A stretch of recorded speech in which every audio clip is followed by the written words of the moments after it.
Alright guys, we're back at it tonight, and I put up a video earlier and I wanted to go over some of them here. So let's see what we got. Feet are slipping off there. Alright, let's see. Alright, so I'll start at the bottom here. True Deadband, if you're interested to see what you find, yes, it will be. And thanks for the help. I sent him an email today asking him, because I know that he works on this kind of stuff a lot. Steve Abner said it had a very similar issue on an 03 1500, was 3 injectors going bad. It could probably be injector. I didn't see any telltale signs on the spark plugs to indicate, that anything was like getting overfueled or underfueled, or that there wasn't spark, because I didn't see, all the plugs basically look the same. So it's to indicate that things are going pretty good. So Dave says check the intake for leaks or cracks for that O2 sensor code. It could be leaking, causing the sensor to give an incorrect reading to the computer. Extra air getting in at O2 sensor pickup on it. By the way, looked normal to me under those valve covers. I still can't believe you got that right for 600 you stole. Yeah, I think I got a good deal on it, and it just needs some TLC. Yeah, so so this is what I got with the O2. It is actually the I think there's only 3 O2s on this one, and there's the 2 in the front, bank 1, bank 2, and then there's one downstream on the exhaust past the converter, and that's the one. And the code that it's showing, it's not a 420 code. It's actually a 141, yeah, P0141, and so that's telling me that it's got like an open for the heater, or it's bad internally and open. So that's what that's telling me. So hopefully, I don't think that downstream O2 sensors caused me any issue, but it could be.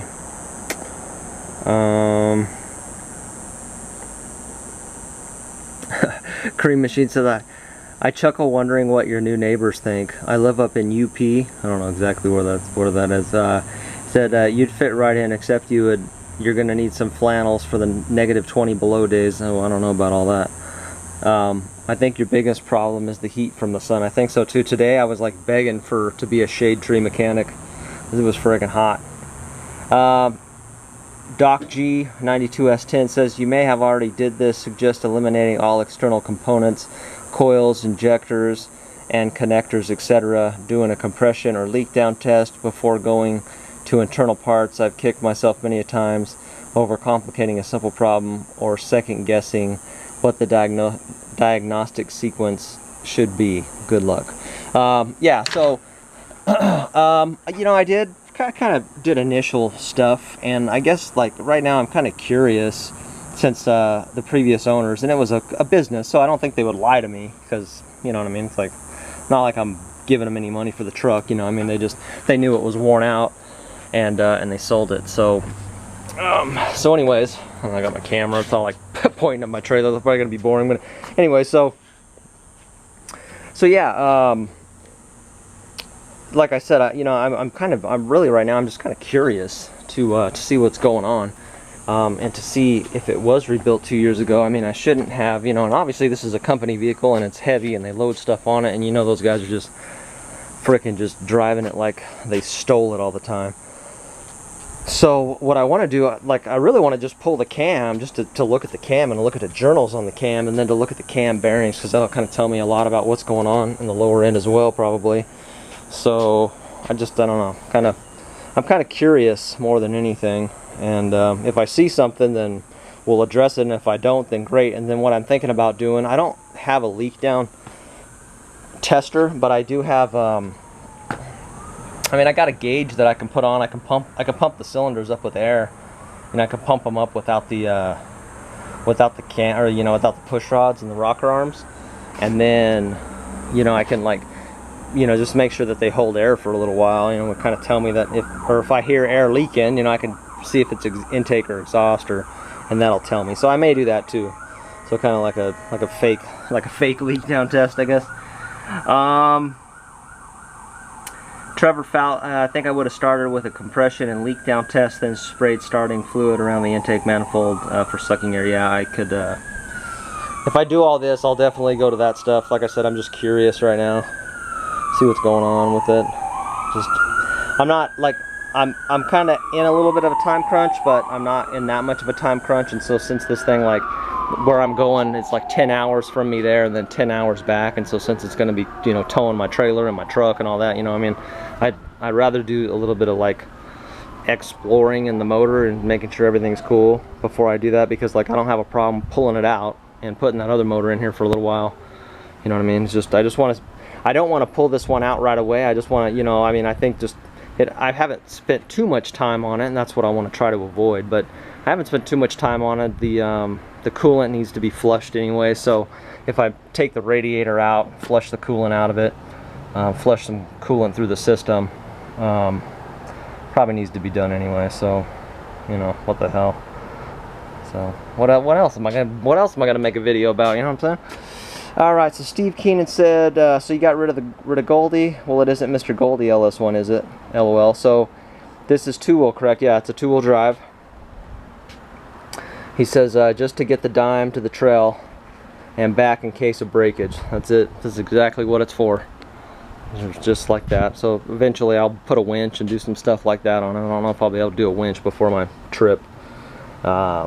He said way better concept than another vehicle. You know, I think so too. Another vehicle and another trailer. I think it just, I have the room to park all the stuff, but it's like, you know, I mean, if I can just simplify things, and especially for the cost, I mean, the price was just frickin' right on this sucker. And that's it. So, you know, I think what I'll do on this thing is, as I go through it, I'll kind of do more shorter videos, or short-ish, compared to like, I'll try not to like run like one day into the next unless it's just like something super small. But if you guys have feedback on this stuff, you know, let me know. I mean, like I like the comments, and I like reading what you guys, because, you know, I mean, I just put these engines together. You know, I ain't no freaking specialist. I ain't never friggin' worked out in the shop before. I was just always like a service advisor, you know what I mean? So I just learned some stuff along the way from some people that knew some stuff. But yeah, so True Dead Man's definitely helped me out a lot, so I gotta give a shout out to him. And he you know, he let me know how the fuel tanks work in here, and told me to look out for that cracked flex plate. So anyways, just in front of this video, we're always like 7 minutes in, so let's get busy, get to work. Anybody else that has any comments or helpful hints, I appreciate it. If you just want to tell me something that's on your mind, do that too. I like reading the comments, and I appreciate you guys. All right, let's get busy.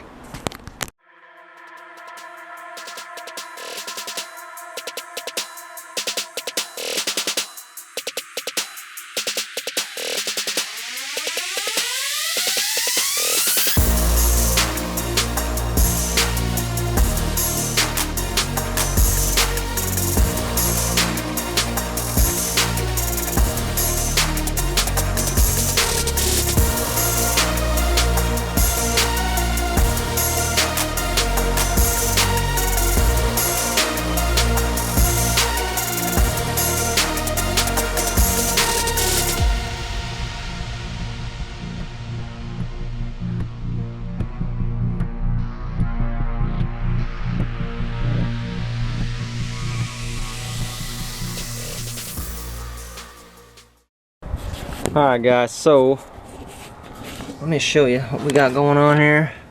You want to take a peek in there? Might be good for me to take a peek too. I took some pictures and everything looks really good in there. A little bit of the bearing wearing through, but not enough for me to worry about. And then the cam looks good, so I'm not really worried about the cam. Let's get over here and take a look at it. Alright, it's all hung up on the truck.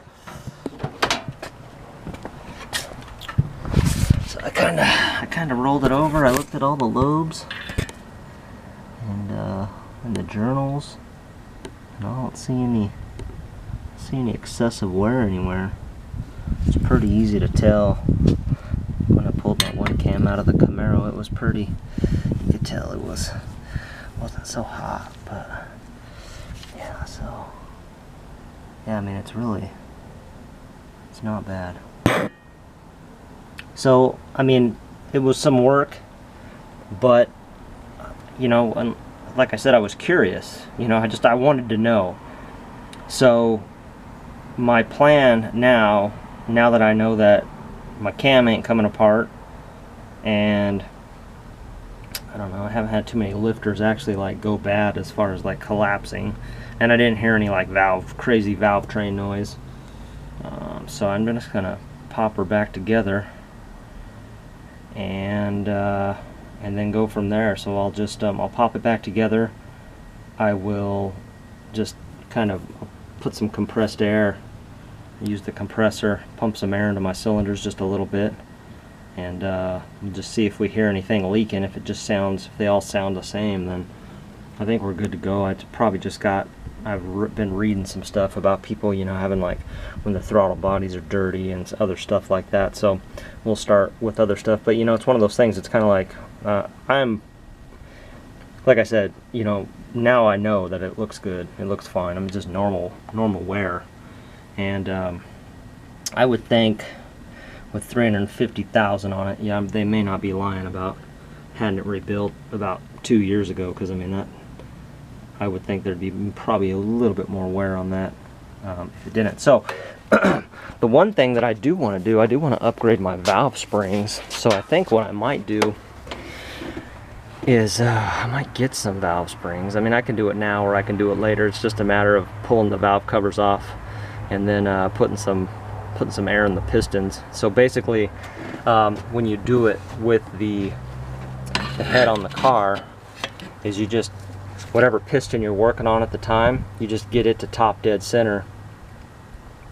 That way, if like something happens to the compressor, you lose your air, like the piston, or I mean the valve's not going to like fall all the way down up into the hole there.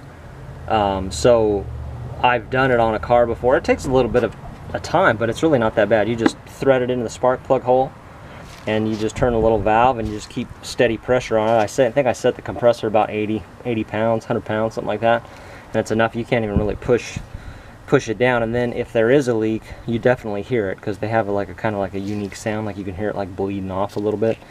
But I've done it that way, and so I'll probably do this one that way when I get ready to do it. I don't know if I'll do it right now, just because I don't have the springs on me. I have to buy them. So that's it. Yeah, I'm pretty happy. So I think right now I'm just going to clean up this cam, pop it back in, get the gear aligned, and clean up and put this front cover back on. But I don't know, I'm pretty happy. That was pretty cool. So like I said, you know, now I know. So that's it. Let's get back on it.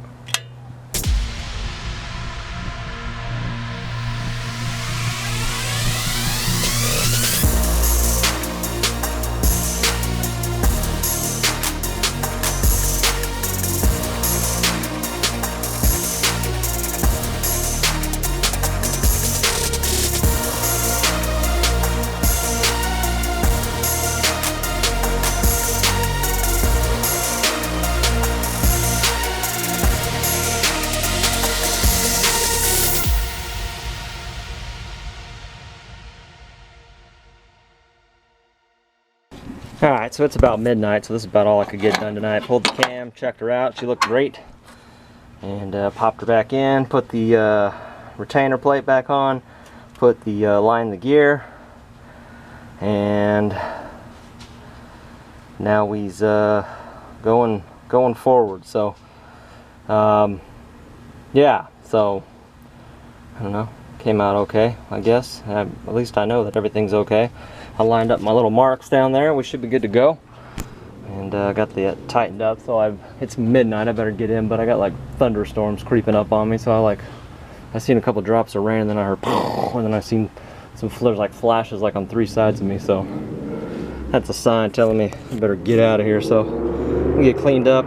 Throw my tarp over this sucker, and hopefully it don't rain like a mofo. Get everything all wet. But I don't know. I'll tarp it good. Make sure it's alright. Anyways, that's it, guys. I'll try to get this video up for you in the morning. But I appreciate you guys. Have a good night.